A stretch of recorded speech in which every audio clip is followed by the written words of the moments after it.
सभी और ईशान को इतना करीब देख रीवा के उड़े होश।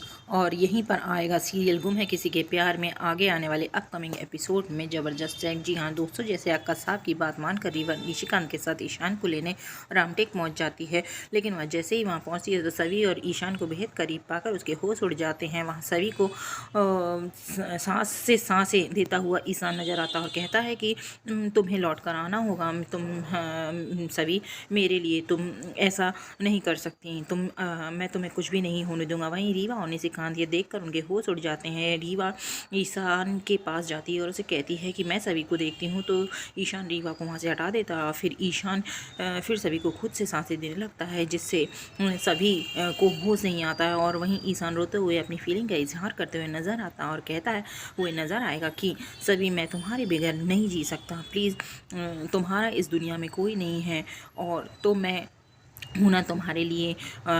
तुम्हें मेरे पास वापस आना ही होगा, हिरणी के लिए तुम्हें वापस आना ही होगा। यहाँ सब दूर खड़े रीवा और निशिकांत सब देखते रहते हैं। वही रीवा को इतना दुख पहुँचता है, फिर भी वह कुछ नहीं कह पाती और सभी के होश आने पर वहाँ सभी को अस्पताल ले जाने की बात करते हैं, जिसमें निशिकांत और रीवा भी साथ होते हैं।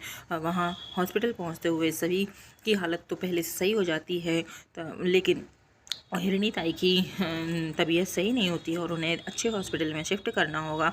ऐसा कहकर डॉक्टर उन्हें रामटेक से वहाँ उनका ट्रीटमेंट पॉसिबल नहीं है, वहाँ से शिफ्ट करने की बोलता है। वहीं ईशान के बोलने से निशिकांत कहता है कि ईशान हमें पुणे वापस ले जा सकते हैं। तभी रीवा भी उसका साथ देते हुए नज़र आती है और कहती है कि हाँ ईशान तुम परेशान मत हो और उसकी ताई का हम बिल्कुल ध्यान देंगे, उन्हें कुछ नहीं होने देंगे। वहीं रीवा ईशान से रिएक्ट करती है कि तुम निशिकांत काका के साथ वापस पुणे चले जाओ और सभी के साथ एम्बुलेंस में आती हूँ। वहीं ईशान साफ मना कर देता है कि रीवा सभी मेरी जिम्मेदारी है और तुम में बीच में मैं नहीं पड़ने दूंगा। मैंने तुम्हें यहाँ आने को मना करा था, लेकिन और बोला था कि मैं सिचुएशन संभाल लूँगा, लेकिन तुम नहीं सुनी और रीवा को बहुत दुख पहुंचता। और निशिकांत कहता है कि रीवा की कोई गलती नहीं है ईशान, इसमें अक्का साहब ने इसे यहाँ आने को कहा था। तभी निशिकांत को कहता है कि काका आप तो मेरी बात समझो,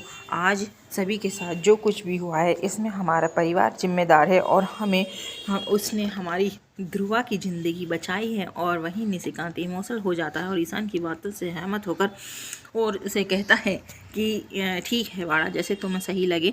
और रीवा चलती है, दोनों आओ। वहीं एम्बुलेंस से हिरणी को लेकर पुणे जा रहे होते हैं, तो रास्ते में उस दिन की बात ईशान सभी को बताता है, लेकिन वह इतनी थक चुकी होती है कि ईशान अपनी पूरी बात कंप्लीट कर चुका होता है और वह सो चुकी होती